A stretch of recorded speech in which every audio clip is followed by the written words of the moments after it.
Schools ahodo no bi wo mensini mienu a ewo north ene savannah mensini mo eye kumbungu district a ne ya make say one mo anya 5 solar mechanized boreholes ya we no Madamfo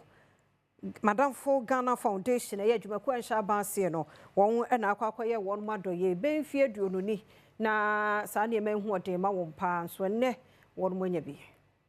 Madamfo Ghana Foundation edi kan eko Savlugu ehonso no womo kopa ho ntuma borehole mienu edema Savlugu MA Block B womo esan ko Kpalun RC Base womo fi ho womo de wonani eche Kumbungu ehonso no womo ekopa ho ntuma eye borehole miensa abafudie bi Abede Chirema Foundation no Enoch Sunday Atipo edito aban nanim se womo ehia eye NGOs sene womo nso ebetimi aboa ama empatemu Womako nanim na yeba no ma school ahodo bebre na nso no school bi no mbo ho de pa awo ndua hwemu amohwe se mbo ho ba ye ma mo ade de bo ho ban na de ma mo na yeba school sin bi se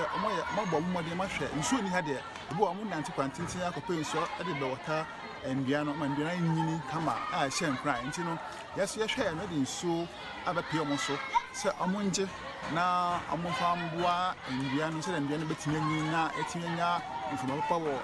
no ha na etinya bua climate change no na etinya boy asase na wo esim ha se no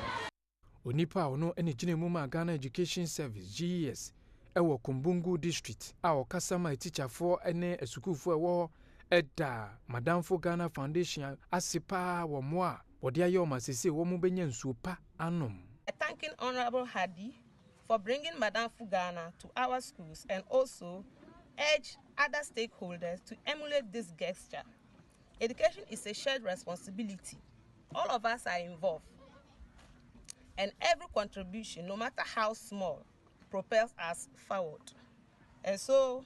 we should brighten the corner where we are so that the world can be a better place for all of us. As today, Honorable Hadi has been able to maybe bring Madamfo Ghana to our school. He's a teacher of this school. Other people can get other NGOs to bring us libraries, to bring us computer labs and other things.